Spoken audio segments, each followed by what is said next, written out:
Today I'm going to tell a story about how I discovered Neil Diamond. If that sounds like your cup of tea, then make sure to stick around. Welcome to a Neil Diamond album review and also a Neil Diamond story, an origin story if you like, of how I got to discover Neil Diamond and get into Neil Diamond. I'm Toby Jones and I talk all about music for those who might be new around here. As you might gather, I am quite a Neil Diamond fan and there is some other Neil Diamond content on the channel. I also cover other music, rock music in the main, but Neil Diamond, Elvis Presley, Roy Orbison, some of these older, more heritage acts, you could say, I also like as well. Neil Diamond is my favourite solo act, at least. I kind of have two categories, which are the solo acts, so Neil Diamond, Elvis Presley, George Michael, Bryan Adams, Bruce Springsteen, and then I have my rock groups, and that I kind of have a top 3 rock groups, top maybe 4 or 5, and then I have a 3 or 4 top solo acts, and Neil Diamond is very much at the top of that list on any given day. And this maybe feels like where I should have started the channel talking about Melody Road, because it was my introduction to Neil Diamond after all. And this is a review I've been wanting to make for a long time, so I'm chuffed that I'm finally able to get it out. I've listened to the album this afternoon, made some notes, and actually done some research that surprised me a little bit, because I had forgotten that some of these things happened, or some of the events in my head were wrong, so doing a bit of research online and looking at my Spotify account and things like that has made me rethink and go, no, that's actually what happened, that's how I remember it happening. So let's go through the story, shall we? So my first Neil Diamond album is this, Melody Road from 2014, which was a significant moment in my music listening journey, because at the time of having this album I was 13, going on 14. It was either Christmas or my dad's birthday of 2014, and I say my dad's birthday because my dad's birthday is the day after, on Boxing Day, so whether it was one or the other is pretty academic. But for that birthday or Christmas, me and my sister decided to get a CD of both of my dad's favourite acts. So that was firstly Neil Diamond, his new album Melody Road, and then another new album at the time by another one of my dad's favourite bands, Pink Floyd, was The Endless River. So we bought both of these as a birthday/Christmas present. Again, it's pretty academic, so I'm going to say birthday present. Whether it was one or the other, I can't quite remember. And for some reason, and I really don't know why, I picked up Melody Road and I started listening to it. Now, at this time, I'd probably listened to greatest hits compilations, but I don't recall before this, and I really racked my brains about this. I don't recall ever listening to another album, or at least kind of paying attention to another album. Now, for some reason, I didn't pay attention to the whole of this album either. I paid attention to the first 7 tracks, so that is Melody Road through to Ooh Do I Wanna Be Yours. It wasn't till later that I listened to the last 4 tracks. Why I did that, I have absolutely no explanation. So anyway, at the time I was 13 going on 14.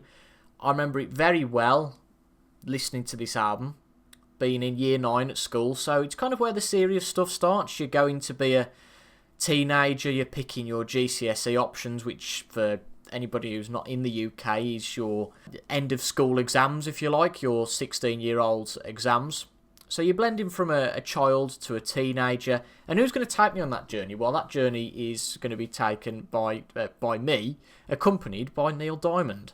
And I distinctly remember walking to school, up the road that I live on, walking on the road that I live on, listening to First Time from this album. It's so vivid in my mind, and obviously I could probably paint a picture in my mind because it's a road I walk down regularly, and I know the song quite well.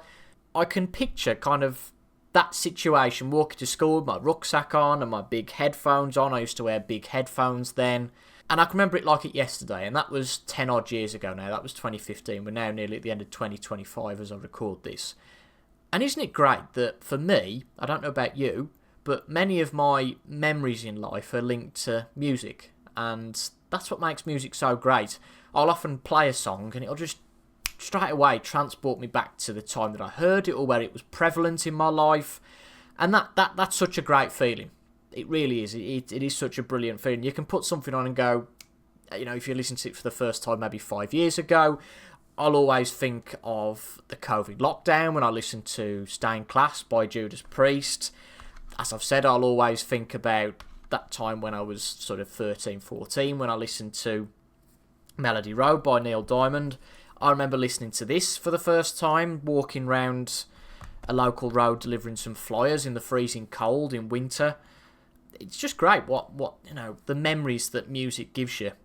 I don't know why I started listening to Melody Road, because I'd had no interest really in Neil Diamond before. I didn't pick this up, The Endless River, at all.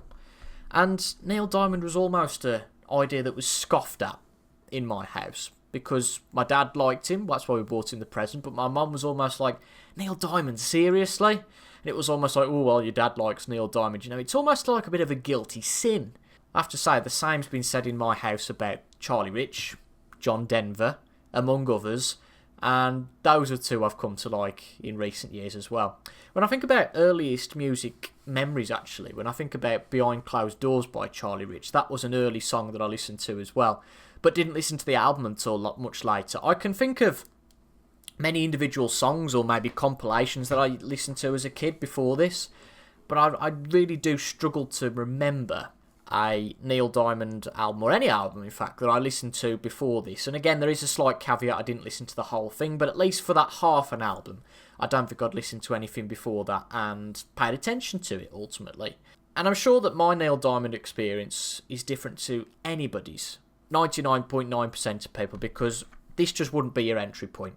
This is Neil Diamond's, effectively, unfortunately, it looks like to be his last album. It's his latest studio album, 2014. And I can't see there'd be many people entering the Neil Diamond journey there.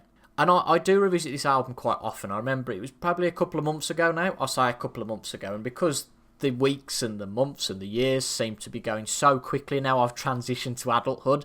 I very much want to go back to those teenage years now, please. But now I'm in the mundane life of adulthood.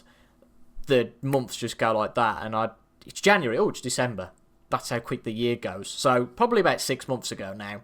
But I had a really nice Sunday morning listening to this album. And that's exactly what this is. Sunday morning comfort food.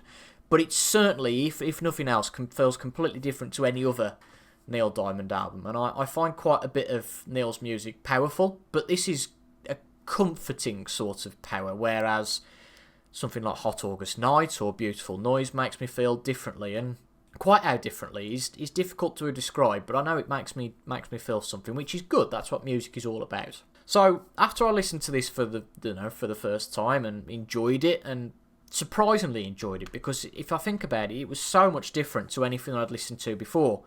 I say that, I mean, I had listened to country and western music before and folk music with the Seekers, so was it the next progression from that? Possibly, but it was so much different to what I've listened to, and it's stood me in good stead over time, because I consider now my music taste to be quite wide, from heavy metal to easy listening. And I don't mind some modern stuff. My taste for modern music almost was, I'm not listening to that. But there are some albums that I have enjoyed that are more modern recently.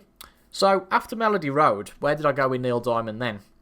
The journey continued with this, Hot August Night, which remains one of the best live albums of all time for me.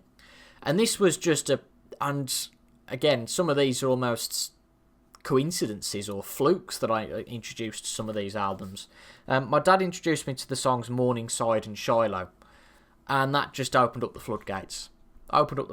Completely. I loved Hot August Night, and then I went to the greatest hits, and surprisingly, because I didn't think that I couldn't remember listening to any Neil Diamond until I had a record player. That was massive in me getting into albums. It really was, because before that, well, I actually started the channel before I had that record player, so I was into music before that, but that just opened the floodgates to listen to more and more and more and more albums. What happened there was, in June 2019, again for Father's Day, so it's my dad's influence here, me and my other sister decided to buy him a record player for his birthday, because he'd still got 30 or 40 of his old records down the garden in his shed. So we thought it'd be a good idea to buy him a record player to play his records on. And we went to get, well, he went to get, actually, it wasn't we. He went to get, there was, on Facebook Marketplace, there were 6 Neil Diamond albums for sale for £5. And that was £5 for the 6. And one of those albums was Love at the Greek. I said, no, it's not Love at the Greek, it's Live at the Greek. It can't be Love at the Greek. I'd never heard this before. It was, of course, Love at the Greek. But there was Love at the Greek, Stones, Jonathan Livingston Seagull, Moods, possibly. Testing my knowledge now. I think there was a compilation, possibly. And I can't remember what the sixth was. Was it maybe... No, it wasn't Taproot Manuscript. I can't remember what that sixth was, but I know it was definitely 6 albums of Neil Diamond's for £5. And then I decided to buy one album because I only need one album on vinyl. That was a slippery slope. And that was this one. I said, if I'm going to have anything on vinyl, it has to be Hot August Night. And then somebody on eBay was selling Neil Diamond albums for something like, I think they'd put a 99p start price on all of these different albums. So I had I'm glad you're here with me tonight. You Don't Bring Me Flowers. I know I'd got Taproot Manuscript, hence why I didn't mention it earlier. I think Heartlight was one headed for... must have been 7 or 8 that I won for about £1.50 each, free postage. And that, boom, really opened things. So that's where I thought I had heard a lot of Neil Diamond for the first time. And in fact, I was completely wrong. And I'm glad I researched this because I now do remember that I listened to other lesser-known songs like Juliet from Brother Love's Travelling Salvation Show. And I do remember walking home from sixth form. So this was quite a bit later. This was when I was 17. And I remember listening to that track. And this book here was a big influence. He's I Say, How I Learned to Stop Worrying and Love Neil Diamond. And a friend bought me this for me for my 17th birthday. So I must have liked Neil Diamond quite a bit there, because you wouldn't just buy that for a 17-year-old friend as a fluke. So I read this when I went to America in the summer. Really enjoyed it. And one of the albums I do remember listening to at that point, again, not in full, but it was this, The Best Years of Our Lives. I remember that book said that The Best Years of Our Lives was a better entry to Neil Diamond's later catalogue. Particularly Hooked on the Memory of You was a song that I remember from that summer. God, I had such a rich, fun life of clubbing, didn't I? But another one that I remember listening to as well during that summer in Florida was this, Free Chord Opera particularly. I haven't played this song in years. Really like that one. But apart from that, really, I guess, as I say, the floodgates for Neil Diamond album probably in 2019. But I've been a Neil fan for some years now. But Melody Road is where it all starts. So let's go back to Melody Road. So this was released in 2014. It's Neil's most recent studio album. There has been a few albums, compilation-y albums that have come out after that. There's been a Classic Diamonds album, hasn't there? But this is the last studio album of original written stuff. Unfortunately, it looks to be his last album with him not being in the best of health. But this remains one of my favourites, and it's probably a biased opinion because it was the first of Neil's that I listened to. Going back to what Neil released in the 2000s before this, I can't really say I connected with any of his other albums from the 2000s like I did. So in the late 90s we had the Movie album, which I could take or leave. Free Chord Opera from 2001. There's some decent stuff on this. I haven't played this song in years. I believe in Happy Endings is really good. You Are the Best Part of Me is decent, but there's a bit of fluff on here. And then the 2 albums that follow that are both produced by Rick Rubin. So you've got 12 songs from 2005, Home Before Dark from 2008. I have to confess, I'm not as familiar as I wish I was or could be with these 2 albums. I know a lot more about this one than this one, but I've never really clicked. I don't mind this one. There's some good stuff on this. Again, the likes of Another Day That Time Forgot. I like that one. But I find these 2 a little bit difficult to listen to. We then had a covers album in 2010, which is okay. I like Neil's version of Midnight Train to Georgia in particular. A Song for You is decent, but I can't say I revisit this one all that often. Of his later albums, this is definitely the one that I gravitate to a lot more than the others. And it did pretty well in the charts as well. It went to number 4 in the UK album charts. Similar to 12 Songs, that went up to number 5. Home Before Dark, though, went to number 1, which was Neil's second number 1 album here. Only his second after the Greatest Hits 66 to 92. So effectively, it was his first studio album, number 1 over here. And this is something of a honeymoon album. This was released a couple of years after he married his third wife, Kate, in 2012. And particularly with the song Sunny Disposition, which Neil mentions in the liner notes on this CD.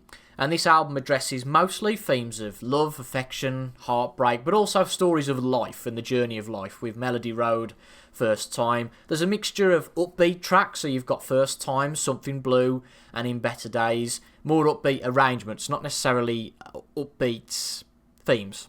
But there's some more morose arrangements, Nothing But A Heartache, Ooh, Do I Wanna Be Yours, The Art of Love.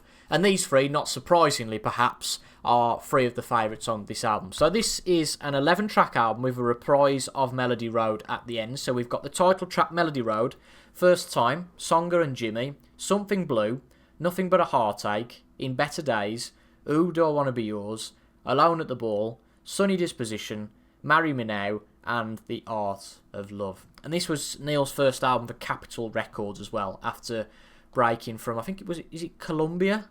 I've just checked, but I shouldn't have doubted myself. It was Columbia. So this was Neil's first album for Capitol Records, and very much a return to form for me. So let's go through all the tracks. So we got the title track, which is very much just lovely, cosy Sunday morning music. And when you take the lyrics and when you take the idea at face value, it's pretty basic, but it works and it's a good start to the album. First Time, it's got a great rhythm to it. It's got poignant lyrics with a real thirst for exploring life and what it has to offer. And I think this is probably one of the reasons why Melody Road is such a comfort album for me. Something that provides joy. And that's something that Neil's music does. A lot of it does. It either provides joy or it provides food for thought. And that's particularly from a romantic point of view, isn't it? But a really good song. I really enjoy that one. And I particularly enjoy the short guitar solo on this track. Songer and Jimmy is track number 3. I can take or leave on this one depending on the day. But today I'm very much take. It could be viewed as a almost slightly cringy, politically correct story of what is a multinational relationship with some toe-curling lyrics like, he has a toothache, she finds a dentist, she wants her masters, he helps her study, and probably the worst, she cooks Korean, he likes Korean too. But I do understand what Neil's trying to say with all this. This song really comes alive with the lines, love happens in Brooklyn, I lived there long ago and nothing's changed, and the song just really comes alive after that with the arrangement. And actually the pace and the rhyming, the constant pace lines, it really helps with that. And Neil himself has said that it tells a story of the power of love and how it transcends such mundane things as language and customs and country of origin. Definitely works within the confines of this album. Is it one of Neil's all-time classics? No, but it works quite well here. Something Blue is track number 4, and this just provides more Sunday morning comfort food, really. I think one of the problems with the two albums that precede this, 12 Songs and Home Before Dark, is that it strips back the arrangements, and that's something that's a key component of Neil's music. You know, imagine this almost unplugged. It's flat. Imagine, if you know what I mean, without the strong piano at the start and Lady-O without the saxophone solo. It's just not the same, is it? It just doesn't work. However, here, it's impossible for me not to sing along with the chorus, click my fingers with the beat. This is one of the clear honeymoon tracks on the album. This is followed by what I think is a Neil Diamond classic, Nothing But A Heartache. It's got all of the essential Neil Diamond components. It's a brilliant track, I really love it. And the singing being almost too loud does something to evoke the emotion from this track. You know, you can hear a bit of distortion, but it does create the emotion from this track. And I read something some time ago about, it's no wonder young adults and kids are depressed because they listen to all these songs about being heartbroken and sad, and it's true, isn't it? Listening to this, the guitar solo, the deep guitar solo is really great, and the last verse in particular is brilliant. Does Forever sound okay? Say yes it does. Genius. Schmaltz? Who cares? In Better Days is track 6 on the album, and you notice by this point that I think the sequence in this album is trying to contrast light and dark. You've got Songer and Jimmy, which is quite a slow arrangement, Something Blues more positive, then Nothing But A Heartache is slower, then In Better Days is a more positive arrangement, then the next two tracks are slower, then more positive, upbeat. So I think they're trying to blend that, and that's something that you can see with the light and shade, at least with the arrangements though. And although this is more of a positive arrangement, it's still quite a sombre song about the past. In Better Days we had it all, and now we maybe don't, but still more Sunday morning comfort food. Ooh, Do I Want to Be Yours really showcases what was still a very good voice from Neil Diamond at this point. A real lush arrangement. Neil's voice is great on this. It's a song that plods along, but in the best way. When you just sit back and look at the lyrics and the delivery of these lyrics, it really demonstrates to me that Neil's a poet and one of the great songwriters of our times. I won't say greatest, because of course that's subjective, but his songs have had such an impact on me, and this again is another great one. Alone at the Ball, again, brings that more groovy tempo to things, more groovy arrangement, and there's a great chugging guitar which starts things off here, and I have thought before whether I'm a music or a lyrics guy, and it's definitely music, and that's what Neil Diamond's music has. It has the lyrics, but it also has the great music, and that's something, again, that I think he's lacking possibly on Home Before Dark. The lyrics are there, and I like some of the lyrics, but the music is lacking a little bit.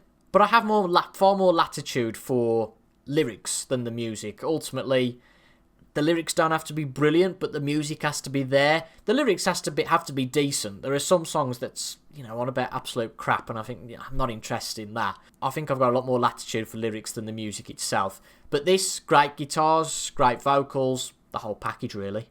The next 2 tracks aren't the strongest on this album, I don't think. Sunny Disposition, one of those I can take or leave, but listening to it today, I quite enjoyed it.